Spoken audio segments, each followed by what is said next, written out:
vaccinated. That number was around 1% when the president took office. So that's certainly a significant development. Alex, that's all I have for the top. Sure. Not to disappoint, but go ahead. Let's start with Russia. Sure. Can you share any further details on the meeting? What's on the agenda? What does President Biden hope to get out of the meeting? And the choosing of Geneva, obviously Geneva is an historic place.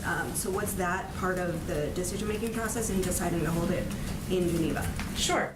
Well, let me start with, of course, you've seen the statement we put out this morning confirming that President Biden will be meeting with President Putin in Geneva, as you said, on June 16th. The leaders will discuss the full range of pressing issues as we seek to restore predictability and stability to the U.S.-Russia relationship. And to more specific to your question, we expect they will spend a fair amount of time on strategic stability, where the arms control agenda goes following the extension of New START. Obviously, we're both members of the P5+1 as well as those negotiations are ongoing. The President will also raise Ukraine, underscoring America's support for Ukraine's sovereignty and territorial integrity. And he will also plan to raise Belarus and convey our grave concerns as he has now done publicly, privately, as he has now done publicly.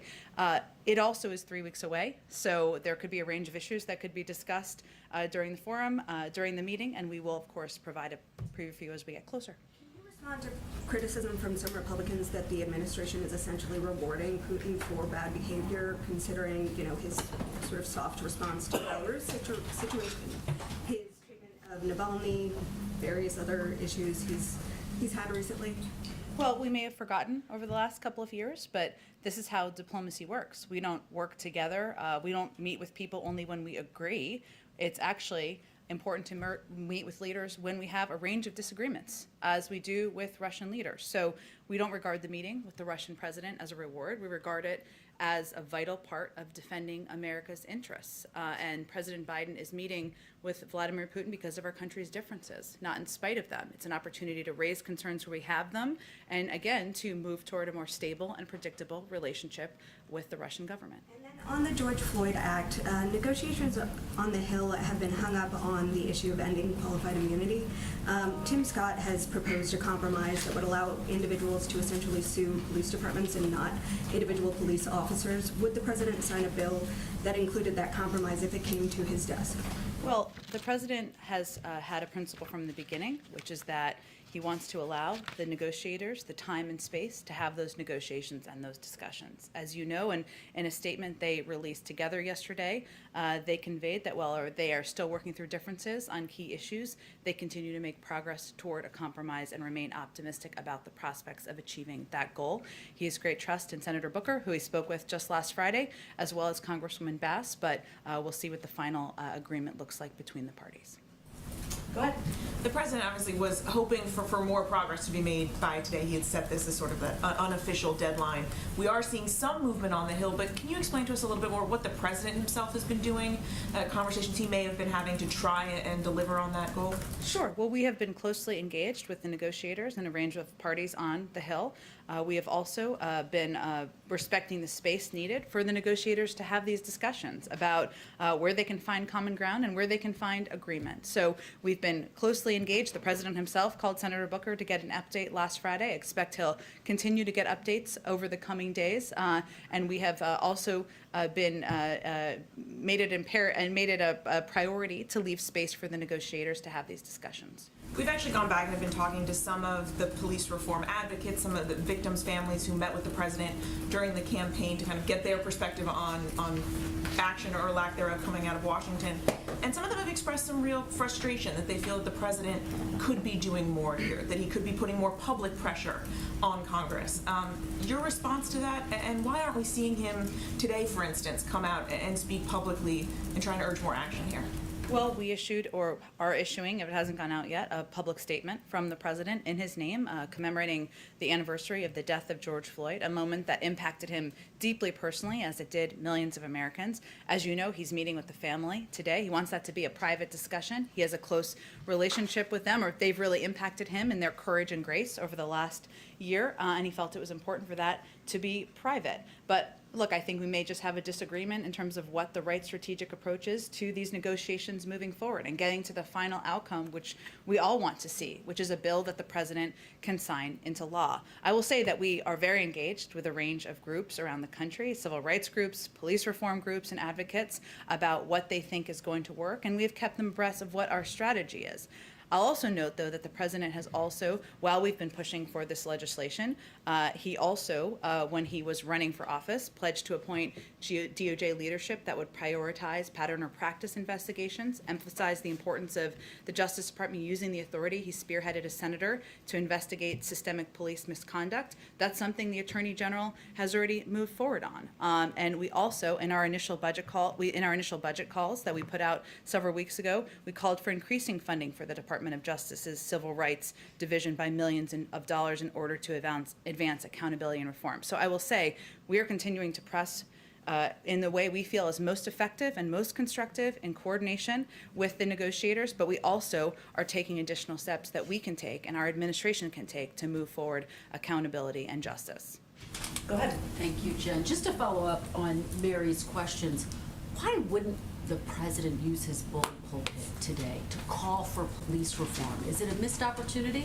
Well, Kristen, he used the opportunity of his joint session address, which is the highest profile moment any president of the United States has in their first year of office, to call for forward movement on police reform, to call for the George Floyd Justice and Policing Act to pass. And we put out a statement today, and he's meeting with the family. Again, I think this is a matter of what we feel is most constructive to move these negotiations forward and to get to the final outcome that everybody who advocates for justice, who advocates for reform wants to see, which is signing this bill into law. And when does he expect to see this bill on his desk? Is it this summer?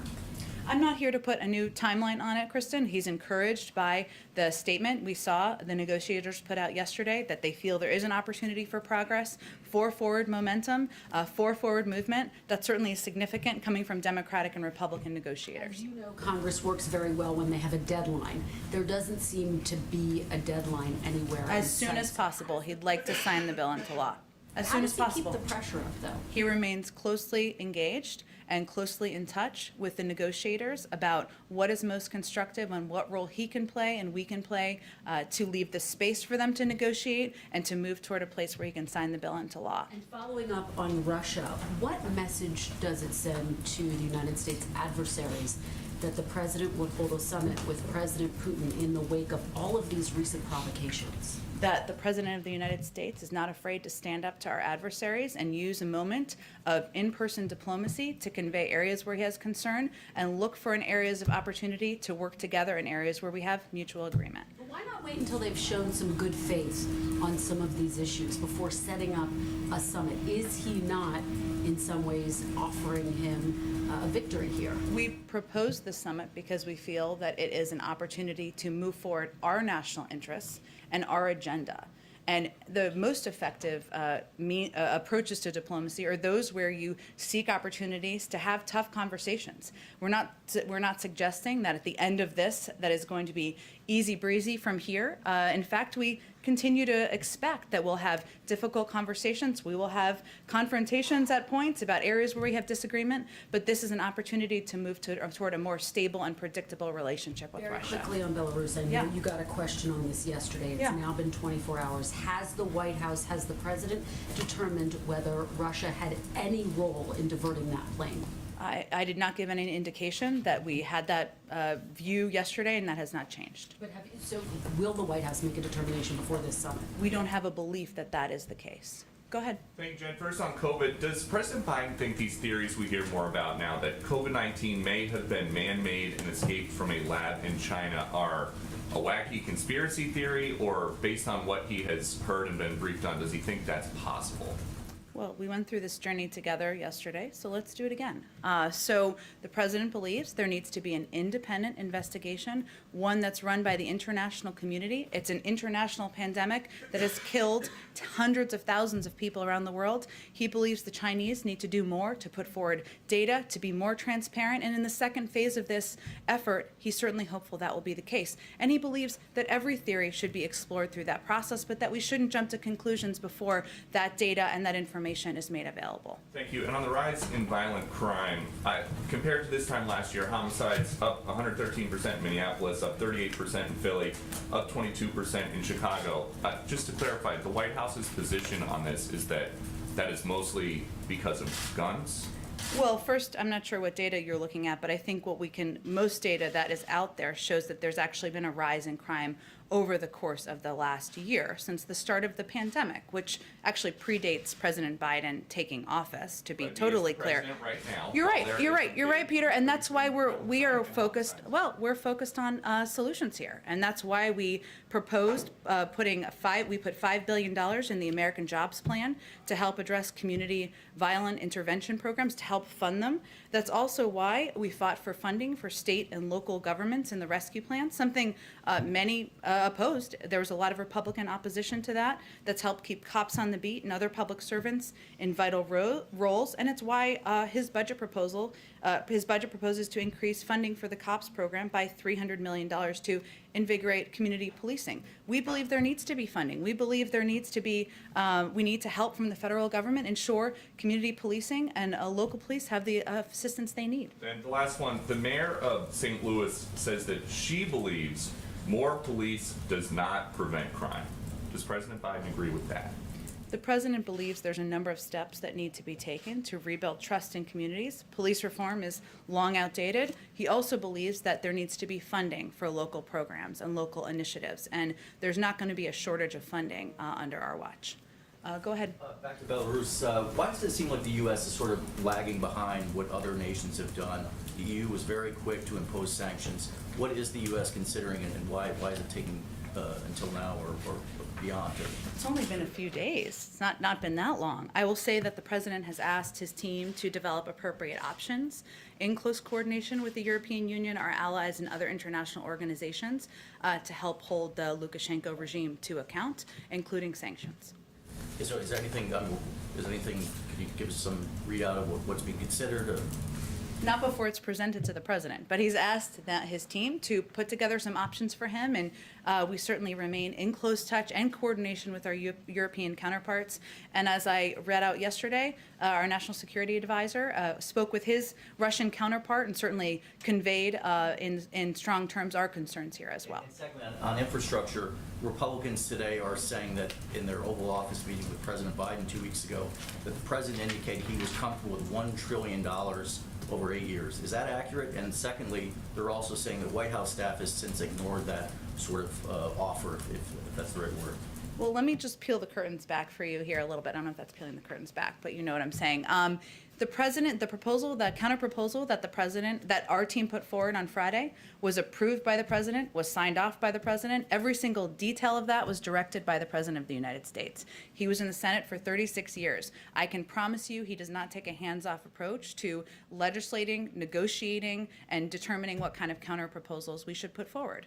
Now, we put forward a counter proposal that reduced that cut the price tag by $550 billion. We felt that was a good faith effort. And we look forward to getting a counterproposal back from the Republicans, which we've seen they've conveyed we expect to get later this week. And we certainly look forward to that. At the same time, I will say that we expect this week to be a week of progress. We know tomorrow the Energy and Public Works Committee, under the leadership of Chairman Carper and Ranking Member Capito, is marking up the Surface Transportation Bill. That's a $303 billion infrastructure bill that is a great down payment. It's very much aligned with the president's proposal and initiatives. We expect the Senate to finalize an agreement on the Innovation and Competition Act this week. This is a proposal led by Leader Schumer that will make an important investment in research and development. And again, we expect to get a counterproposal later this week. I'd say that's progress, that's legislating, that's negotiating, that's compromise certainly happening. Just real clear, so the $1 trillion that was not mentioned in the Oval Office? I'm not going to read out any more specifics of a private conversation, but I will just reiterate that the proposal put forward last Friday that we put out transparently to all of you that brought the price tag down by $550 billion was directed, signed off on by the President of the United States. Go ahead. Thank you, Jen. Question for you on the Olympics. On Monday, the U.S. urged against travel to Japan, and this is just 2 months before the Olympics. Has there been any change in the United States support for Japan's decision to hold the Olympics? Our position has not changed on the Olympics. We respected the decision to delay the Games last summer. We understand the careful considerations that the Japanese government and the International Olympics Committee are weighing as they prepare for the Tokyo Olympics this summer. And the government has stressed that public health remains the central priority as they plan to host the Games. The President proudly supports U.S. athletes. I would note that we're talking about athletes, of course, traveling under the Olympic umbrella, which within their strict COVID protocols. This is one of the very limited categories of U.S. travelers that are actually planning on going to Japan for the Olympics. There are very specific entry and movement rules and procedures which the organizers have laid out in order to ensure the protection of everyone involved. Okay, and I just had a quick follow-up on Russia. Sure. You mentioned that the president is likely to bring up Ukraine in Belarus. What is going to be his message to President Putin specifically on Ukraine? I mean, despite Russia's announced withdrawal, a senior Ukrainian official told Reuters earlier that Russia still had about 100,000 troops near the border and in Crimea. Well, the president will continue to convey what has been his consistent message, that is Ukraine is a sovereign country. We respect, and we are closely coordinated with them. We support them in their efforts to protect their people and protect their borders. That's been a consistent message from him, and it will be the basis of his message to the Russian president in a couple of weeks. And will he bring up also the concerns about cyber attacks specifically, and specifically colonial as well, considering he said that, he did not believe the government was involved, but the malware was based in Russia? Well, again, there will be a range of topics. This meeting is about 3 weeks away, so certainly cyber has been a topic of discussion between the president and President Putin, but we'll have a much more detailed preview as we get closer to the meeting in a couple of weeks. Go ahead, Wisha. Thank you, Jen. On Russia, now that the summit has been formalized, were there any preconditions attached to the meeting? And are there any circumstances under which the president would pull out of it? As an example, if it turns out that Moscow was involved with this forced plane landing in Belarus. Again, I'm not going to predict something that's disproving a negative here that doesn't exist, that we have not conveyed from here. But I would just reiterate that we don't see this meeting as an opportunity to just talk about everything we agree on. We see this as a diplomatic opportunity for the United States, one that's in our national interests, which is to convey areas where we disagree, to have a conversation about concerns we have, and also look for a more stable and predictable path forward. We don't expect everything to be solved at the end of this meeting, but we think that it is in our interest to have the meeting, which is why we proposed it to the president. Were there any preconditions? No. And also, under the previous administration, there was little detailed record of the face-to-face meetings between former President Trump and Putin. In the Helsinki meeting, no one was in the room except the two leaders and their interpreters. Will there be other U.S. officials in their face-to-face meetings to serve as witnesses, and can you commit to providing readouts of the meeting? We certainly will provide readouts. I don't have anything on the format of the meeting, but as is standard, there typically is a representation from both sides. I guess housekeeping. Sure.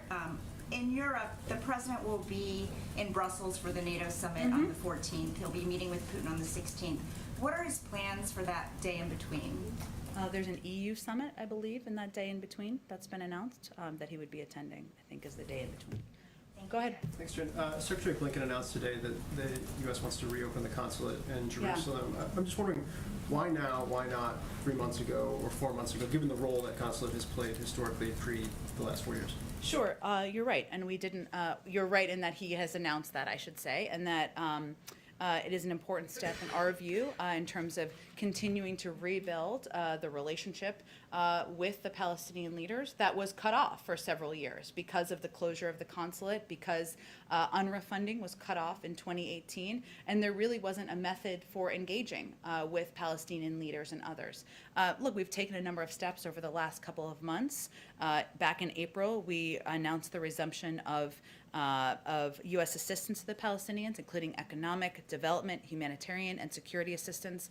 In our view, this is a next natural step to announce plans to reopen the consulate, and again, also announce our commitment to contributing to the funds to rebuild Gaza. So these are all part of our efforts to rebuild that relationship. Okay, now following up on Alex's question a little bit, the Republican senators said explicitly they believe their counteroffer will be in the $1 trillion range. Would that meet the definition of progress by Memorial Day to keep these talks going beyond this week? Well, again, as I said a few minutes ago, our view is that this can be a week of progress, and including the counteroffer, which we expect to get later this week. I'm not going to prejudge what that looks like. We'll have to look at the nitty-gritty details. Certainly, them coming up and funding is progress, but we'll see what that looks like. In addition, the markup tomorrow of the surface transportation bill, that's bipartisan work trying to fund an infrastructure bill that's consistent with the principles of the American Jobs Plan. And these are all positive steps forward in our view. And just one more quick one. If you have to go alone, do you feel like Democrats are ready to do, like, you were talking yesterday to Eugene that, you know, constant conversations with them, committee chairs, rank and file. If you have to go alone, do you feel like the caucuses are with you in that decision?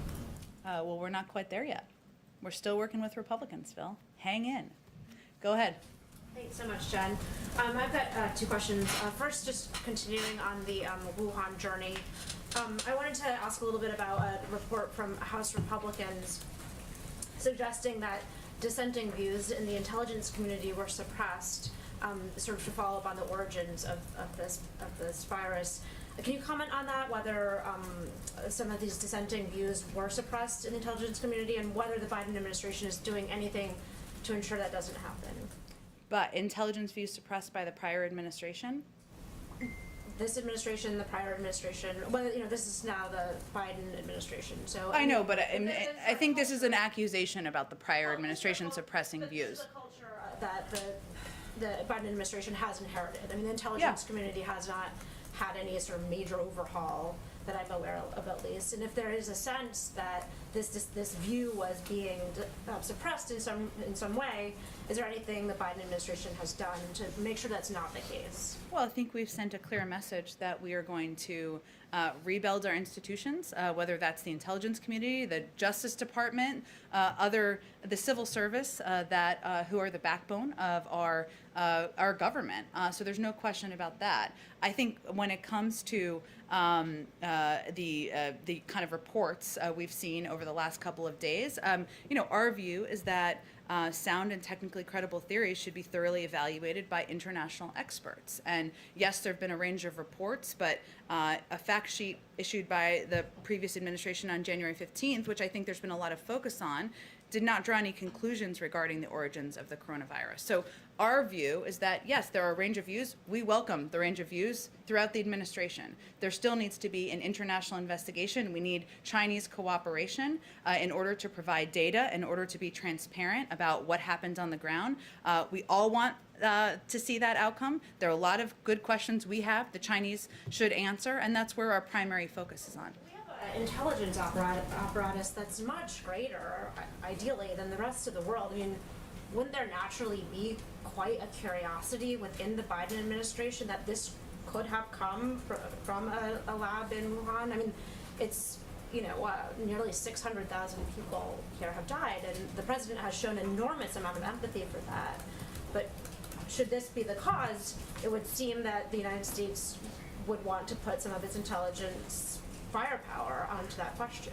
Well, I think, Annie, as you're not a public health expert, I assume, neither am I think we need access to the underlying data.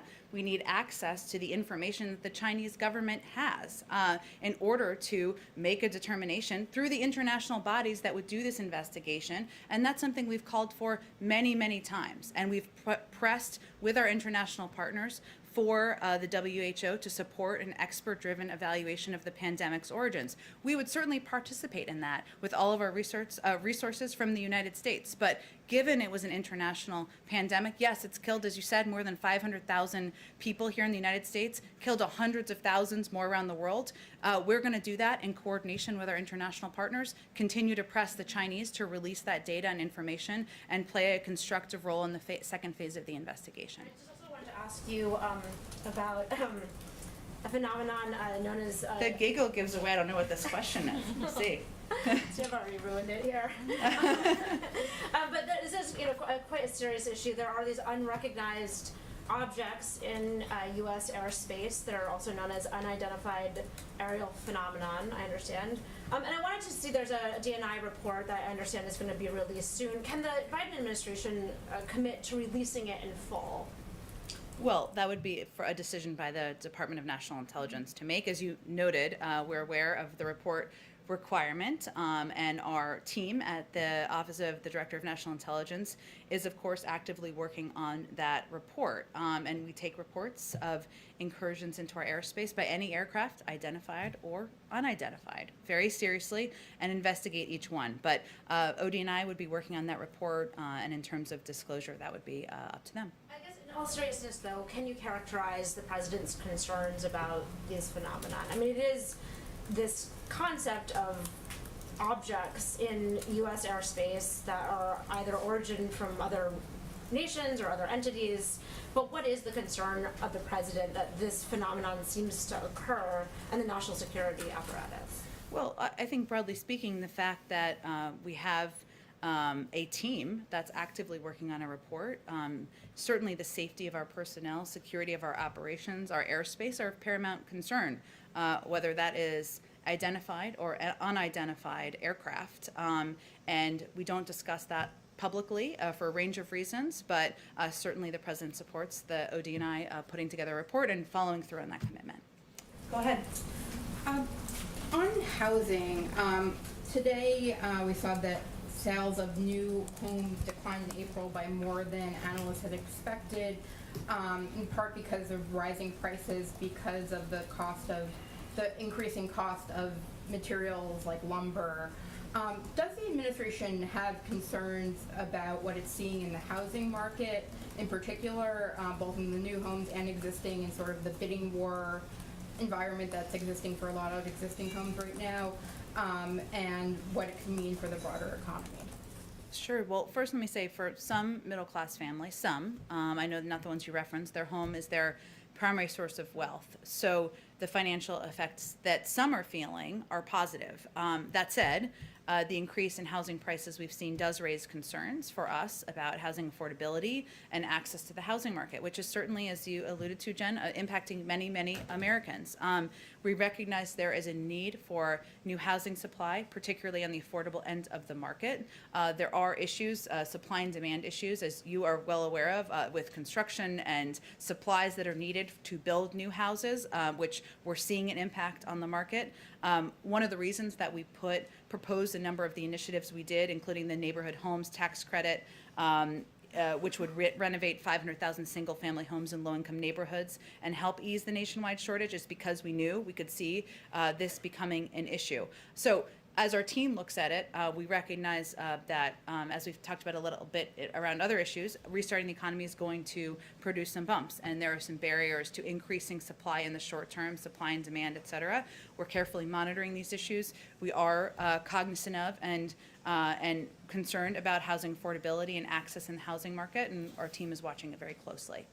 Go ahead. Can I just follow up on some of the infrastructure questions? Both in some of the Republican senators' comments on the Hill today, in their written statement last week, there were mentions of sort of the White House staff potentially getting in the way of negotiations. This is also a theme that we heard back in February. Is there any daylight between the staff and the president in these negotiations? Do you think that, and why do you think that the Republicans are using this kind of wedge in this conversation? Well, I'm probably not the right source to answer the second part of that question, but I can tell you on the first, many people you can ask that question. On the first, the president oversees and directs his team as it relates to what he wants to see on negotiations, what kind of proposals he wants to see, and he signed off on the proposal that was put forward on Friday, which he felt, and we all felt, was a reasonable counteroffer, given it brought the price tag down by $550 billion. But this is an ongoing negotiation. We're eager to see what the Republicans propose or what their counterproposal looks like, and it sounds like we're going to see that in the next few days. Go ahead. If Congress has not passed legislation to create a January 6th commission, does the president want to create his own presidential commission to look into the events of that day? Well, we're not quite there. There have been Republicans who have come out over the past several days and conveyed their support or their openness to discussing the path forward on a January 6th commission. That's a positive sign. Our view is this is not a political issue, that it is it is a commission that could help look into one of the darkest days in recent modern history, a dark day on our democracy, and the president is hopeful that members of Congress will do the right thing. Go ahead. Yeah, I wanted to get some guidance on the Floyd meeting this afternoon. Sure. Can you give us any guidance on what the president intends to convey to the family? What he hopes to tell them, even in broad terms? Well, I think a lot of the meeting will be him listening to them and hearing from them on what they want the path forward to look like. He'll provide them, I'm sure, an update on his efforts on the legislation and the negotiators, which is important to everybody who will be in that meeting. But he really wants it to be, he wanted it to be a private meeting because he has a personal relationship, and he wanted to hear how they're doing, give them an update on his efforts to sign a bill into law and ensure there's long overdue accountability. And, I expect we'll have a readout after the meeting. One more quick question, and that is, we were told that the administration moved to terminate members of the U.S. Commission of Fine Arts, and one of my colleagues reported out a story with an interview with the chairperson of this commission who said that in the history of this Commission on Fine Arts, this had never happened before, that the president or his administration had asked for the termination of all 3 members of the committee. Can you give us any clarification on why this move was made and why the president decided to remove these commissioners? I unfortunately don't have all the details on this. The little piece I recall is that a number of them were nominated just recently in January of 2021, so before President Trump left office. And certainly any president coming in has the right to nominate their own people to serve on a commission or serve in any positions in their own administration. But I can see if there's more details to provide to you. Go ahead. If there is not a negotiation that has been able to be reached on today on the George Floyd Justice and Policing Act, what is the president willing to do? What if this just cannot go through? Well, that's not the indication we've been given by any of the negotiators who put out a joint statement yesterday indicating that there was progress, that there was an opportunity to move these negotiations forward, and the president thought that was encouraging. Part of that was the issue of qualified immunity. How does the president feel is he more on the side of like Congressman Clyburn, who says let's take it out and come back to that issue, or more on the side of Representative Maxine Waters, who's like, I'm not just going to take just anything? How does he feel with that? Well, the president was a supporter of the original bill proposed, but he also wants to leave space for the negotiators. He has a great deal of trust in Congresswoman Bass, and he's looking forward to seeing what comes out of those discussions. One more question. What percentage of the approximate 48 million rental units that are available in the U.S., how many are actually covered under the eviction moratorium? That's a excellent question. I'd have to check with our Department of Housing and Human, HUD, the HUD. I'll check with our friends at HUD, and I'm happy to get a number to you if that's available. Go ahead. Thank you. And to build off her question on police reform, Sure. Is there a plan B? Would President Biden use executive action on police reform? Well, he's already, of course, taken many executive actions. He wants, at this point, he feels the most constructive role he can play is to stay in close touch with the negotiators to make sure he is continuing to advocate for moving this legislation forward and leave space for them to negotiate. So we're not going to get ahead of that. He was encouraged by the public statement made by the negotiators, bipartisan, Democrats and Republicans, just yesterday. Lawmakers say they're making progress. Is President Biden happy with the progress they're making, or would he like them to pick up the pace a bit? The president looks forward to signing the bill into law as soon as possible, but he is encouraged by the fact that they're making progress, and he'll stay in close touch with them as they continue to negotiate. Go ahead. Thanks, Jen. A couple more on infrastructure. Senator Wicker up on the Hill just said a little while ago, not only is the counteroffer going to be in the $1 trillion range, but he also said we're going to make an offer which will make it clear that we're not going to disturb the 2017 tax bill. If that is indeed the case, is there any way in which the White House would accept a counterproposal in which the 2017 tax bill is not touched? That sounds like a question for Senator Wicker. What are they proposing instead to pay for it? Well, I guess you guys need to see some of the details, but in terms of a top line, if that just flat out isn't touched, Does that mean you guys can't come? The proposal is about investing in infrastructure, creating millions of jobs, making sure we're competing with China and preparing our workforce. The president proposed a way to pay for it. We're waiting hear back from Republicans on how they would propose to pay for it. So if they don't want to touch the 2017 tax cuts, $2 trillion tax cuts that did not end up having a windfall back to the American public, I guess that's their choice what they put in their proposal, but they have to propose an alternative. So I guess I hope you ask Senator Wicker that question. And to bounce off another question as well, can you assure the American people that there is going to be an infrastructure package, whether it's negotiated between the White House, congressional Democrats, and congressional Republicans, or if this ends up going down the line of reconciliation in which Democrats come together and put forth their own plan? One way or another, however this comes about, are you confident that there, at the end of the day, is going to be an infrastructure package? Well, the president's only line in the sand is inaction. Right now, we're in the midst of bipartisan negotiations. We're looking forward to getting a counterproposal. We're seeing bills marked up over the next few days that are a down payment on the president's ideas. Those are all positive signs. So we're in the midst of progress here. So that's what we're focused on at this point. Go ahead. Thanks, Jen. To follow up on some of the questions about investigations, the origins of the coronavirus. Yeah. You've spoken a lot about the need for an independent investigation. What role does the Biden administration think U.S. scientists or CDC scientists should play in that investigation? Well, the WHO would be the body that would be overseeing a transparent, independent phase 2 investigation. That's something we have strongly supported. That would require China finally stepping up and allowing access needed to determine the origins. Of course, the United States would be supportive of that second stage of the investigation, but it would be led by an international body. So the U.S. wouldn't take a leading role, essentially, Again, the WHO, which we rejoined when the president took office, is the body that we have been pressing and is the appropriate body for moving this investigation forward. Just quickly, given some of the concerns among some economists and some lawmakers about inflation, has the president considered loosening trade barriers like some of the tariffs that were put in place during the last administration to sort of combat those concerns, or is he, I guess essentially, is he weighing lifting some of those trade barriers like tariffs? Well, we're constantly reviewing the policies of the last administration, but I would reiterate that monitoring inflation is obviously the purview of the Federal Reserve. Our economists have conveyed that they feel that the impact of our proposals will be transitory. The economy is getting going again, but in terms of any actions that would be taken, we would defer to the Federal Reserve. Go ahead in the back. Oh, and I'll come back to you. I'm sorry, I didn't mean to skip you. Go ahead. Yep. The Anti-Defamation League has noticed an increase of over 63% in reported anti-Semitic incidents since May 10th. Both the president and the vice president have condemned them, but can you discuss how the administration is working with various stakeholders and outside groups to try and curb them? Sure. Well, I will say that the president we issued a tweet from the president. He issued a tweet yesterday conveying his concern about the anti-Semitic acts we've seen happen around the country. This is something that he has spoken passionately out against anti-Semitism throughout his career.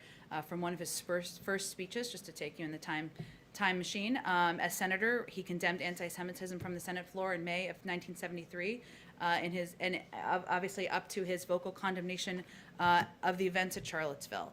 He recognizes this is a persistent evil that always deserves our attention and efforts.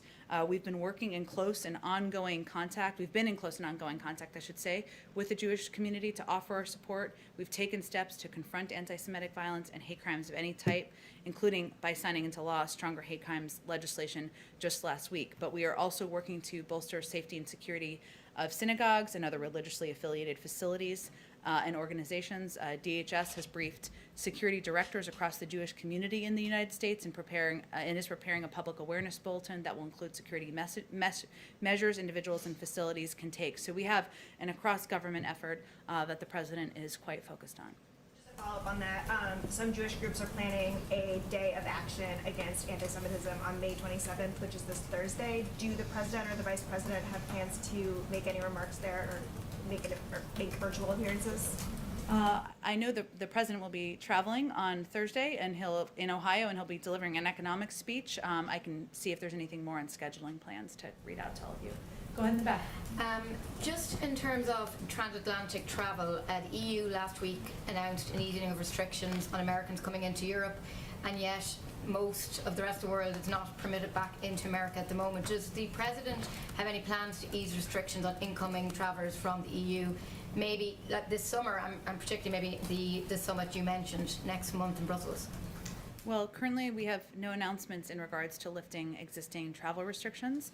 Any decision to change or lift them would be based on the guidance of our public health experts, of course, and an interagency process, including all relevant agencies, would be required to ensure a policy change is operationalized appropriately. I will say, of course, we want to have travel resume between the United States and Europe and other countries around the world. We're very mindful of the pandemic, ensuring we're taking every step we can to keep the American people safe, and that's why we rely on the guidance of public health officials. And just a quick second question. We're now more than 4 months into the presidency and very few ambassador positions have been announced. A, when should we expect something on that? And B, just a bit more specifically, more than 24 members of Congress have written to the President calling for the appointment of a special envoy for Northern Ireland in light of recent an uptick in tensions there. Is there any plan to appoint a special envoy to Northern Ireland? Well, on the latter, we certainly continue to closely monitor issues in Northern Ireland. We welcome the provisions in both the trade deal between the United Kingdom and European Union and Northern Ireland Protocol which will help protect the gains of the Belfast Good Friday Agreement.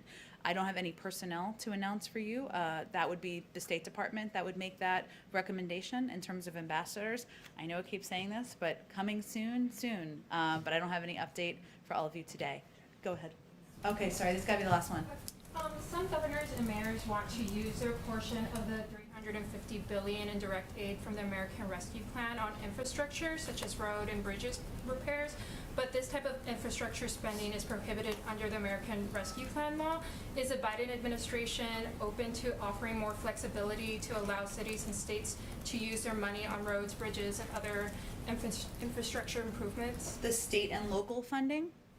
Yes. From the American Rescue Plan, just to make sure I understand what you're asking about. Look, there were certain parameters that were quite broad that were put into this law and in the implementation phase of this as this money went out to communities. One of the areas was to ensure we keep cops on the beat, ensure we keep local, state and local officials in their jobs. And there's a range of ways that state and local authorities can use this funding, but there's a bill that is being negotiated to ensure we get infrastructure funding out to communities across the country. And we agree that it's a priority, but I don't have anything new on the parameters of it or intentions moving forward. Okay, thanks everyone. Thanks, Jen.